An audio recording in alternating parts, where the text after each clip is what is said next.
Herkese merhaba. Sizleri 2000 yılına götürüyorum. Beyazlarda Anant, siyahlardaysa Bareev. Hazırsanız oyuna başlayalım. E4, E6, Fransız savunması, D4, merkez ikinci piyonu yerleştirdi. D5, merkez E4 piyonuna hücum ediyor. At C3, E4'ü destekledi. At F6, E4'ü istedi. E5, merkezden alan kazandı ve atı istedi. Bu hamlenin faydası geniş bir alanda oynamak, zararı ise esnek seçeneklerin azalması. At F7, at Ce2, C dikeyindeki piyonun önünü açıyor ki C3 ile D4'ü desteklesin. C5, piyon zincirini parçalamak için zincirin en gerisinde olan D4'e hücum ediyor. C3, D4'ü destekledi. Bu konumda piyon zincirinin en gerisindeki piyon B2 piyonu. Bu piyona ulaşmak zor olduğu için C alır D4, C alır D4. Artık piyon zincirinin en gerisindeki piyon D4 piyonu. Bu piyona kolayca baskı oluşturulabilir. F6, ananda alan avantajı sağlayan E5'e hücum etti. At F4, vezirin çaprazını açtı. F6 sürüşüyle zayıflayan H5, E8 çaprazından faydalanmak istiyor. Fil B4, tempoyla fili geliştirdi. Fil D2, vezir B6. Fili desteklerken D4'e baskı uyguluyor. Fil alır B4, vezir alır B4, vezir D2. Bareev veziri geri dönerse tempo kaybedecek. Vezir alır D2, şah alır D2. Oyun sadeleştiği için şahın merkezde kalması problem değil. Şah E7, rok yapmak yerine şahını merkezde tutmak istiyor. E alır F6, Anant E5'i desteklemekle ilgilenmedi. E dikeyini açıyor. G alır F6, kale E1. E6 piyonunu isterken aynı zamanda E dikeyindeki açmazı kullanarak at alır D5 ile piyon kazanmak istiyor. At B6. Filin çaprazını açtı. E6'yı desteklerken B6'ya gelen at D5'teki piyonu koruyor. At F3, at C6, fil B5. Kaleler arasındaki bağlantıyı oluştururken C6 atına baskı oluşturdu. Fil D7, atı destekledi. Fil alır C6. Anant filden vazgeçti. Bu konumda fil alır C6 yapılırsa E6 piyonu düşer. Bu yüzden B alır C6. Bareev'in piyonları açık renkli karelerde olduğu için fili pasif durumda C5 ya da E5 sürüşüyle fili canlandırması gerekecek. Kale E2. Diğer kalesi için E1 karesinde yer açtı. E dikeyinde kaleleri çiftlemek istiyor. Kale A E8. Rakibin E dikeyinde karşılıyor. Kale H1. Anant E dikeyinde kalelerini çiftledi. E6'yı istedi. Şah F7. Kalesinin E6'ya bakmasını sağladı. Şah C1. At C4'ün tempo ile gelmesini engelledi ve B2 piyonunu destekledi. At C4.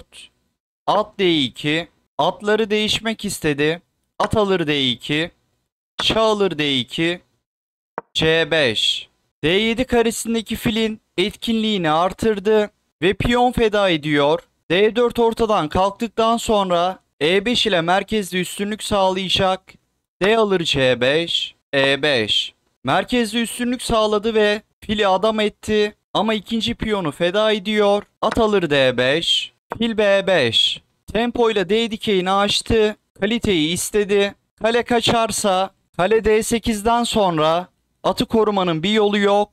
Kale E3 gelip atı korumak isterse fil D3 karesini kontrol ediyor. Kale E4, kale D4 de gelemiyor.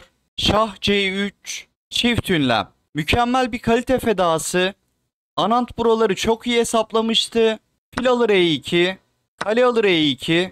Bu konumu incelediğimizde Anand'ın kaleye karşılık atı ve iki piyonu var. Atı ve şahı vezir kanadındaki piyonlarına çok yakın olduğu için bu piyonlar sürülerek ciddi tehditler oluşturulabilir. Bareev ise yarı açık G dikeyine sahip ama kale G dikeyine geldiğinde basitçe G3 sürüşüyle bu istek karşılanabilir ve Bareev'in vezir kanadındaki bir piyonu ve kaleleri Anand'ın vezir kanadındaki piyonlarını durdurmaya yeterli olacak mı?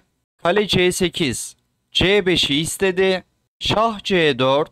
C5'i ve atı destekledi. Şah E6. Şah olay yerine yaklaşıyor. B4.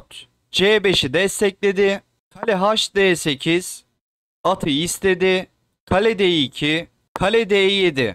Kale CD8 gelip atı düşürmek istedi. F4.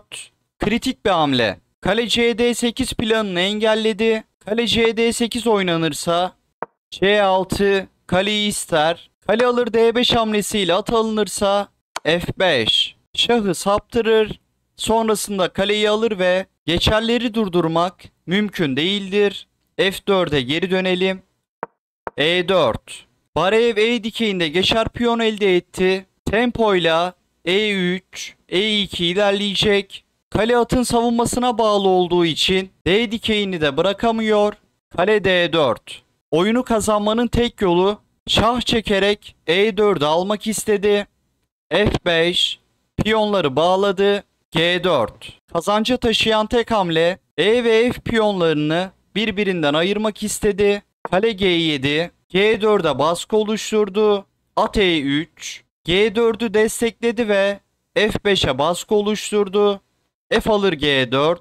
Bu konumda kale alır E4 de kazançlı ama E4 piyonu tehlike oluşturmaktan çok uzakta. Kale D6. Şah F7. At F5. Kaleyi isteyerek geldi. E3. Barev kaliteyi feda etti. Geçerini ilerletiyor. Bu konumda at alır E3 yapılırsa Barev H5, H4, G3 ile şah kanadında geçer piyon oluşturmaya çalışacak. At alır G7, kaleyi aldı. Bu konumda şah alır G7 yapılırsa kale E6. Geçeri durdurur. Sonrasında Anant rahatça oyunu kazanırdı. Kale E8. Barev son bir deneme yapıyor. At alır E8, E2. E1 sürerek vezir terfi etmek istedi. Anant kaleye falt hamlesiyle şah çekiyor ve Barev oyunu terk ediyor. Barev bu konumda şah alır E8 ile atı alırsa kale E6 çatal atar ve E2'yi alır. Bu konumda şah G dikeyine kaçarsa kale yine E6 karesinden geçeri tutar. Analizi beğendiyseniz videoyu beğenmeyi ve kanala abone olmayı unutmayın. Sonraki videoda görüşmek üzere.